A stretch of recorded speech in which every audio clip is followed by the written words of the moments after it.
C'est un gros truc de la journée, ça aussi. L'Union européenne qui montre quand même ses dysfonctionnements, hein, on a l'impression presque d'être une dépendance des États-Unis quand carrément c'est des quasi-officiels américains, puisqu'elle œuvrait aussi, Fiona Scott Morton, dont il va être question aujourd'hui, elle œuvrait aussi à la supervision de la concurrence aux États-Unis. Alors, donc elle devait être nommée à partir du 1er septembre pour sa prise de fonction. Alors l'intitulé c'était économiste en chef de la direction générale de la concurrence de la Commission européenne. Ouais, c'est toujours des trucs un peu à rallonge. Et alors ce qui pose problème c'est, je sais pas, meuf, en fait, comment tu vas faire pour statuer sur ah bah Google ils ont pas envie de payer d'impôts, Airbnb non plus, puisqu'on parlera de Airbnb, bah non, pas de souci, on peut pas faire. Alors là, sur ne pas payer d'impôts, c'est pas tellement la concurrence, mais il y a aussi pas mal de trucs où il y a de plus en plus de concentration, il y a des pratiques commerciales qui sont des fois jugées défavorablement. On se souvient de trucs un petit peu anecdotiques, genre mais encore que Steam par exemple. Alors je sais plus si c'était la France, je crois que c'était la France et pas l'Union Européenne. Donc c'est peut-être pas une compétence partagée où on avait condamné le fait de ne pas pouvoir revendre des jeux d'occasion, fussent-ils dématérialisés. Bref, ça pose quand même pas mal de soucis qui ont été résumés ici par une capsule de France 24 qu'on va regarder ensemble. Allez, on en vient à cette audition très attendue aujourd'hui, celle de Margrethe Vestager, la commissaire européenne à la concurrence. Elle sera longuement interrogée aujourd'hui par le Parlement européen, interrogée sur la nomination ultra controversée de l'américaine Fiona Scott Morton à un poste clé pour la régulation des géants de la tech. On en parle avec vous, Caroline de Camaret. Margrethe Vestager qui va donc devoir rendre des comptes sur ce fameux choix qui fait aujourd'hui beaucoup parler, qui crée la controverse même. Oui, elle a été obligée d'accepter. Alors c'est pas que Vestager, c'est aussi avec l'approbation de Ursula von der Leyen qui est de facto la number one, la présidente de la commission, donc là où le plus de pouvoir se concentre, même s'il y a le président du Conseil européen, d'autres trucs. C'est l'invitation du Parlement européen de s'exprimer à 17h30 devant la commission économique. C'est vrai que Fiona Scott Morton, c'est une professeure d'économie et à l'université d'Yale qui a été choisie comme nouvelle chef économique de la direction générale à la concurrence. C'est évidemment un poste très en vue parce que cette concurrence, elle sert aussi à enquêter sur les abus des géants du numérique qui ont donné lieu d'ailleurs ces dernières années à des amendes records. Or, et alors vous allez voir ce qui est fort, je sais plus s'il le rappelle dans le sujet, c'est qu'en plus ça a été fait un peu en loose day. Genre, parce que normalement, il faut valider un truc par rapport à l'état membre dont tu es ressortissante. Et elle n'était pas ressortissante d'un état membre. Les États-Unis ne font pas encore partie, je ne crois pas, de l'Union Européenne. Et alors, les gens pensaient qu'elle était irlandaise du coup. Alors j'ai vérifié, c'est pas l'Irlande du Nord, hein, c'est l'Irlande tout court qui du coup n'est pas sortie de l'Union Européenne, pour les gens qui se posaient la question par rapport à la précédente émission. Quand ils ont validé mardi dernier cette candidature, eh bien, les commissaires n'étaient pas au courant des détails forcément du CV de Madame Scott Morton, qui a été responsable de l'analyse économique de la division antitrust américaine en 2011, qui a été consultante aussi pour des groupes comme Amazon, Apple et Microsoft, ce qui sous-entend des possibles conflits d'intérêts, peut-être même une ingérence dans les décisions de l'UE de Washington.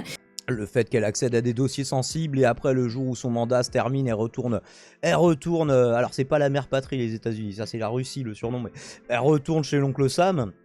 Bon, peut-être qu'on va lui demander de les tuyauter sur 2-3 infos qu'elle aurait grattées à la commission, je sais pas, par exemple. Oui, on est alliés, mais on est quand même concurrents, hein, donc... Il n'avait pas connaissance de sa nationalité réelle américaine qui n'était mentionnée nulle part. C'est très rare qu'on accorde des dérogations pour nationalité. En fait, on prend toujours, pour les hauts fonctionnaires, de la nationalité de l'Union européenne. Hein. Sur 32 000 fonctionnaires, il y en a 1900 qui ont une autre nationalité, notamment beaucoup de Britanniques qui sont restés post-Brexit. Mais donc, c'est un fait rarissime. Rareté aussi, la réaction des Français, hein, toute la classe politique. Du coup, ils vont rester transitoirement, les British qui sont encore... qui bossent encore pour le Parlement, la Commission, etc. confondus, de Jordan Bardella, Catherine Colonna, etc., dénonçant cette nomination qui met en cause l'idée même de souveraineté, d'indépendance stratégique. Et au même moment, eh bien, la presse allemande, elle, s'en émeut beaucoup moins. Il y a quand même une différence d'appréciation. Il y a tous les groupes politiques principaux du Parlement. On n'a jamais même fait semblant de faire un petit peu de résistance aux Américains, après la dernière guerre mondiale évidemment, de Outre-Rhin, alors que chez nous, il y a une époque où on faisait semblant d'essayer de faire la nique aux Américains. Le Parti populaire européen, je sais pas si ça joue. Les Renew au centre, les socialistes et démocrates et les Verts ont signé une lettre en demandant de revenir sur cette décision. Le Vert, Philippe Lamberts, qui est très proche de Ursula von der Leyen, est revenu sur cette demande, mais en tout cas, eh bien, la polémique bat son plein. Les Français qui se sont vus infliger une fin de non-recevoir catégorique, d'ailleurs. Oui. La grande question, en quoi pourrait-elle influencer, biaiser peut-être le jugement des Européens, cette candidature, cette nomination? Et justement, la Commission européenne, elle espère passer quand même en jouant l'apaisement, parce qu'elle dit, mais en rien. D'abord, c'est un peu étonnant de dire que sur 450 millions d'habitants, sur 27 pays, on n'a pas trouvé mieux qu'une Américaine pour s'occuper. Non, il n'y a pas d'économiste plus doué que Morton, je sais plus, Scott Morton. Des lois antitrust de l'Union européenne. Ça, c'est une première chose. Ensuite, certes, elle ne va pas s'occuper des choses qui constitueraient des conflits d'intérêts, c'est-à-dire Microsoft et Apple, par exemple, pendant 2 ans. Mais sa mission dure 3 ans. Donc ça veut dire quoi exactement? Quid de la dernière année? Voilà.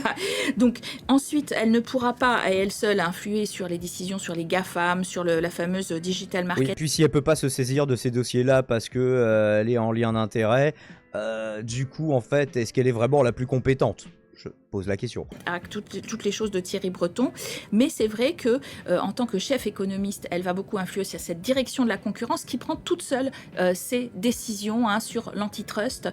C'est une des spécificités, donc c'est un point qui pose évidemment problème. Il y a eu déjà des Américains qui ont été intégrés, notamment par un certain Pascal Lamy quand il était responsable de la concurrence lui aussi et qu'il devait se battre à l'OMC, mais c'était des missions, ça a été une mission très très temporaire et surtout ça n'était pas à l'intérieur du corps des hauts fonctionnaires européens. Elle aura un grade de fonctionnaire AD14 avec entre 15 000 et 17 200 euros de salaire. Ça va. Dire, une polémique qui risque d'alimenter encore le sentiment de défiance vis-à-vis des hauts responsables de l'élite européenne, avec une accusation de déconnexion des réalités, de volonté d'autonomie stratégique uniquement quand ça nous arrange et de gages donnés en fait aux Américains, et ce à 1 an, je le rappelle, des élections européennes. Merci beaucoup Caroline de Camaret pour ce décryptage. De Gaulle a foutu à la porte de la France l'OTAN. Shape, ils sont en Belgique maintenant. Alors, oui, il y avait l'époque de Gaulle, mais encore, puisqu'on parlera de Villepin tout à l'heure, justement, il y avait le discours de Villepin à l'ONU aussi. Derrière, ils étaient pas très très contents aux États-Unis. Je me souviens, ils avaient taxé les fromages français à 300%, certains vins. Ils avaient marqué sur des bouteilles de champagne produites aux États-Unis, méfiez-vous des imitations françaises. Bref, ils étaient un petit peu vénères. Il est pas content là. Et du coup, bon, alors tout ça, en fait, et la contestation qui était tellement unanime que même Jean Quatremer, hein, correspondant de Libération à Bruxelles, européen convaincu pour ne pas dire BA, livre aujourd'hui presque un éditorial de l'UPR dans l'édition d'aujourd'hui. Donc c'est assez remarquable pour le faire remarquer, justement. Si ça peut charger, c'est très très long les chargeurs. On est censé avoir la fibre pourtant, mais et c'était en page combien du coup, puisqu'il m'a remis en page 1, c'était en page 5, l'édito de Jean Quatremer qui nous parle d'opacité, de conflit d'intérêts, d'absence de contre-pouvoir, de déconnexion des réalités nationales et internationales au sujet de cette nomination qui parle justement de dominion, pour ne pas dire de colonisation américaine. Enfin, on a un protectorat des États-Unis, quoi. C'est un peu l'impression que ça donnerait. Donc voilà, pour avoir quand même énervé Jean Quatremer, vous avez été trop loin, je trouve ça odieux.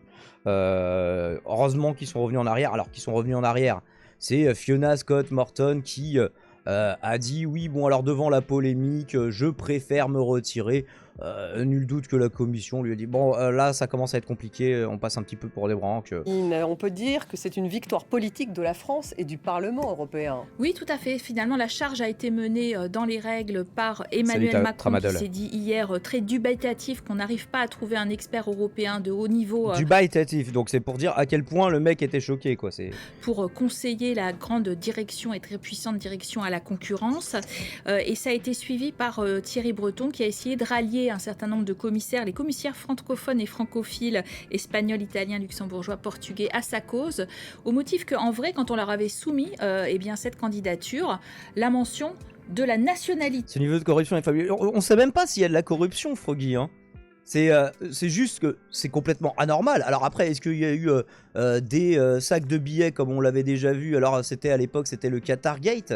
Ça, on ne sait pas, on n'a pas trouvé de sacs de billets. En tout cas, s'il y a eu des sacs de billets, bah, ils ont payé pour rien du coup, puisque finalement, ça n'arrivera pas. Mais non, c'est ce niveau de soumission, j'ai envie de dire. Il n'y a pas besoin de parler de corruption. De Madame Je parie ton bras Scott droit. Morton n'était pas faite. Beaucoup pensaient qu'elle était Éviter irlandaise. ce genre de pari quand même. Donc il n'y avait pas eu la clarté non plus sur les liens qu'elle avait avec certaines entreprises des GAFAM. Et ça, évidemment, ça a rallié à la cause de la France. Et puis il y a eu un deuxième temps très important, c'est le Parlement européen qui a accueilli Margrethe Vestager, qui était la très très populaire commissaire à la concurrence, qui a infligé des amendes records justement. Très très populaire. Dans les personnalités préférées des Européens, tout le monde cite évidemment Margrethe Vestager, pas vous? Vous avez logiquement un poster d'elle dans votre salon avec une affiche de propagande. Aux États-Unis, dans l'antitrust, 50 Voilà, milliards elle laisse, d'euros il est comme moi. d'amende.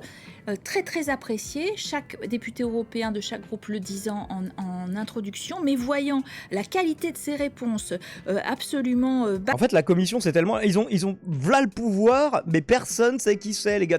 Les gens, ils connaissent vaguement Ursula von der Leyen. Bon, Verstager, on avait eu l'occasion déjà d'en parler dans d'autres doses, donc sur le coup, si vous suivez souvent l'émission, oui, mais c'est des gens qui ont un pouvoir considérable. On parlait de 450 millions de personnes, de pays qui sont quand même pas dans les moins avancés de la planète en termes économiques, et ils sont élus par personne sait qui c'est, ils sont inintéressants au possible. Pas vague sur son habilitation de sécurité, puisqu'elle devait retourner vers son État membre pour obtenir de regarder des documents ultra confidentiels et de garder justement la confidentialité. Souvent. Mais son État membre n'existe pas, c'est les États-Unis qui n'est pas membre. Tout le temps.